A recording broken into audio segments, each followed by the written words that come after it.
AI 반도체 관련된 얘기는 계속해서 나오고 있는데, 또 의미 있는 언급이 이제 지난주 말 정도에 이제 나왔습니다.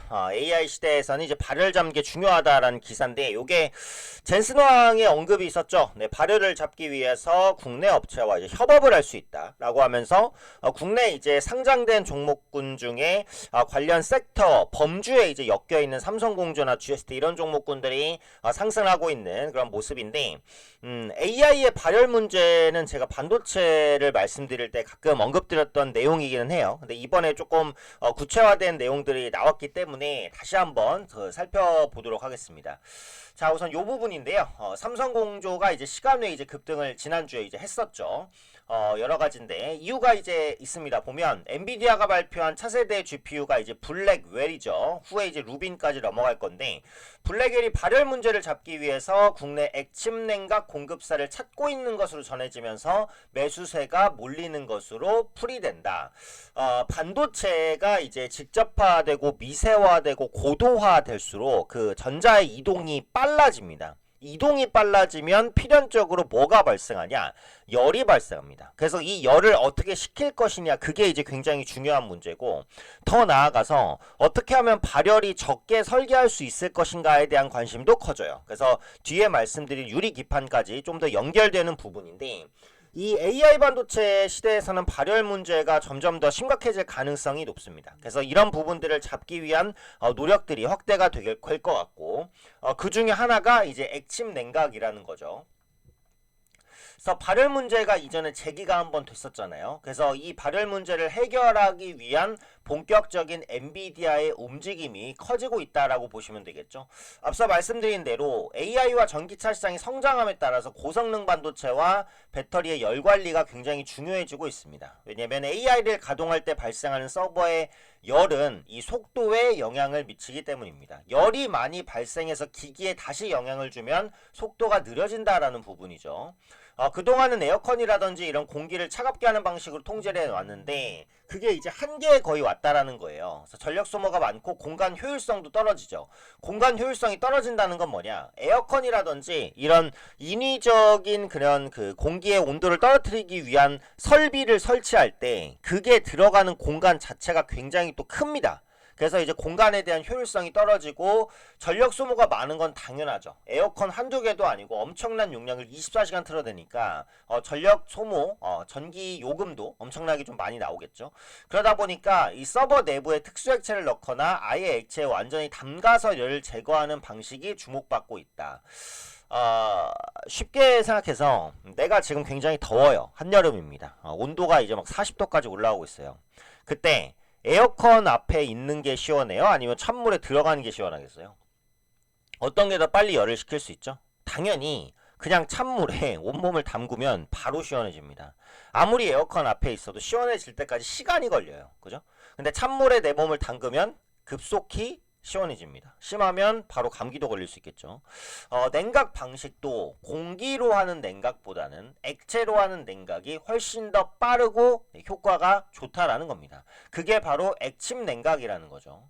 전자장비를 전기가 통하지 않는 냉각류에 담가서 열을 식히는 방식, 당연하죠. 물은 전기가 통합니다. 물에 냅다 담궈버리면 바로 고장나겠죠. 전기가 통하지 않는 냉각유라는 게 있어요. 그래서 여기에 담가서 열을 식히는 차세대 열관리 기술, 이게 바로 액침 냉각입니다. 그래서 기존 방식보다 효율적이고요. 전력 소모도 줄일 수 있어서 관련 시장이 커질 것이다 라는 거죠. 그래서 관련주로 삼성공조, GST, KN솔, 워트, 한숭, 이런 종목군들이 순행식 냉각 시스템 관련주로 묶이면서 시장 내에서는 주목받고 있는데요. 삼성공조가 주로 자동차용 냉각 시스템을 개발하고 있어요. 이게 이제 친환경 차량의 성능, 안정성 이런 것들을 높이는 데 도움이 된다. 등등등에 대한 설명이 있고, 조금 더 고도화된 설명이 여기 있습니다. 그래서 블랙엘의 순행식 냉각 시스템 한국 기업에서 공급받기 위해 파트너 물색에 나섰다. 여기서 이제 실질적으로 순행식 냉각 시스템을 딱 직접 하는 업체는 AR 시스템, 사마S, PXK, 뷰트라인 범양 등이 유력 후보로 물망에 오르고 있다. 근데 대부분 비상장주기 때문에 일단 상장된 종목 중에서 관련주로 좀 법용적으로 엮여있는 종목군들이 올라갔다. 이제 이렇게 보시면 보시면 될 것 같죠. HBM이 이제 국내 업체가 공급하고 있기 때문에 수랭식 냉각 시스템까지 한국에서 공급할 가능성도 충분히 있고, 이렇게 되게 되면 AR 기술적으로 한국에 대한 입지가 올라갈 수 있을 것이다 라는 기대감까지 같이 부각되고 있습니다. 그래서 실제로 엔비디아가 국내 순행 관련된 업체들과 협력을 계속 하는지 이 부분을 한번 보시면 될 것 같아요. 액체를 사용하는 냉각 방식은 수냉식과 액침 냉각이 있고, 엔비디아는 두 가지를 다 사용할 것 같습니다. 그래서 수냉식과 액침 냉각이 약간 따로따로 발전할 부분이라는 점도 한번 체크를 해보시면은 좋을 것 같아요. 그래서 기존에 결국 한계가 느껴지기 때문에 여기 보이는 기업들과 이제 협업을 할 것이다. 그래서 수냉식과 액침 냉각으로 국내 공조기업들이 사업을 확대할 것이다 라는 내용입니다. 근데 여기서 이제 한 단계 더 나아가면 그러면 이제 발열을 잡아야 되는데, 그럼 발열을 앞으로 획기적으로 잡는 방법은 액침 냉각밖에 없냐? 그렇지는 않다는 겁니다. 아까 잠깐 말씀드렸듯이 유리기판도 발열을 잡을 수 있어요. 일단은 많이 발생된 열을 잡는 것도 중요한데, 좀 더 좋은 건 뭐예요? 처음부터 반도체 기판을 설계하고 만들 때부터 발열을 줄일 수 있다면 더더욱 좋겠죠. 그죠? 그게 바로 이제 유리기판이 그 역할을 할 수 있다라는 부분입니다. 역시 이제 엔비디아 블랙엘 발열 논란에 따른 이제 후속 기사다라고 보시면 될 것 같은데요. AI 반도체 발열 문제 해결을 위한 핵심 기술과 개발 기업이라고 돼 있죠. 이게 좀 더 크게 보시면 네, 유리기판입니다. 플라스틱 기판보다 열에 강하고, 당연히 유리가 플라스틱보단 열에 강하죠. 휘어짐 현상이 적어. 플라스틱은 조금만 열이 가해도 휘어지는데 유리는 그게 적죠, 당연히. 그래서 집적이 높게 된 AI 반도체 패키징에 유리합니다. 그래서 열에 강하다라고 보시면 될 것 같고, 액침 냉각은 제가 아까 설명드렸고요. 그다음에 실리콘 포토닉스라는 게 있어요. 여기 이제 광신호를 이용해서 데이터를 처리하는데 발열을 줄이고 고속 전송이 가능합니다. 그래서 삼성전자, 인텔, TSMC가 이제 관련된 업종 내에서 이제 종목들이 영위되고 있다. 이렇게 보시면 될 것 같아요.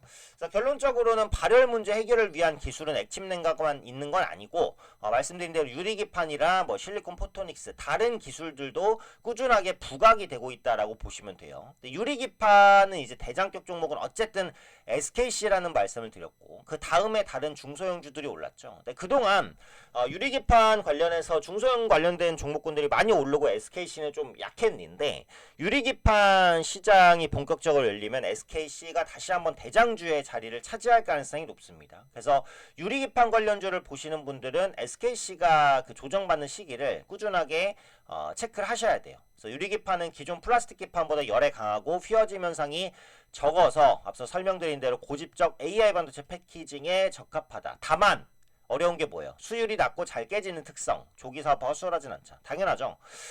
플라스틱을 얇게 대량 생산하는 것과 유리를 얇게 대량 생산하는 것 중에 뭐가 쉬울까요?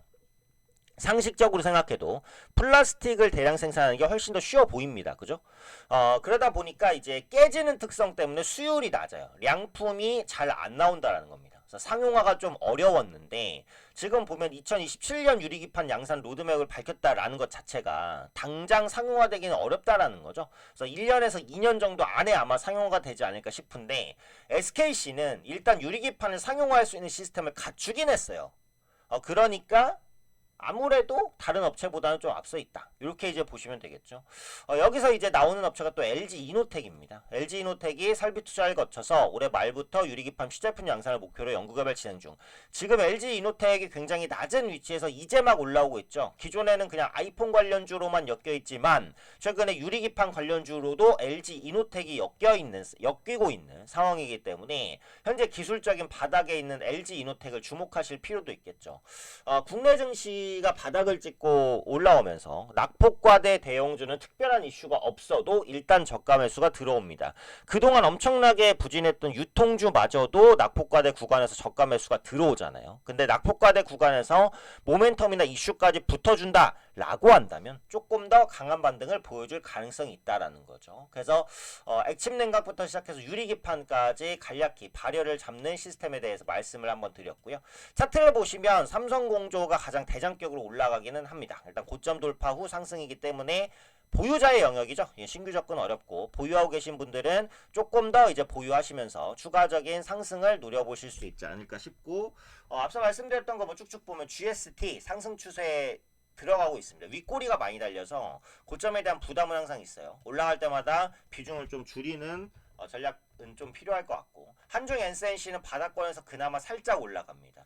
요거는 유리기판 액침 냉각 관련된 모멘텀이 다른 종목보다는 약하지만 그래도 기술적인 부담은 적은 장점이 있습니다. 그래서 그 부분은 조금 더 이용할 수 있다라고 보고요. 네, 워트 같은 경우도 보시면 역시 바닥권에서 움직이고 있기 때문에 기술적인 부담은 적습니다. 그래서 관련해서 액침 냉각 관련된 이슈가 나오면 또 움직일 수 있는 가능성도 있겠죠. 그래서 앞으로 이제 실질적으로 엔비디아가 국내 업체와 협업할지는 지켜봐야 될 부분이에요. 관련주로 엮여있는 종목군들은 체크해 보시고, 발열을 잡는 것은 액침 냉각만 있는 건 아니다. 수랭식이라든지 그다음에 유리기판, 여기도 이제 넓게 보면 발열을 잡는 시스템이니까 여기까지 관심 확장시켜서 보시면 좋을 것 같습니다.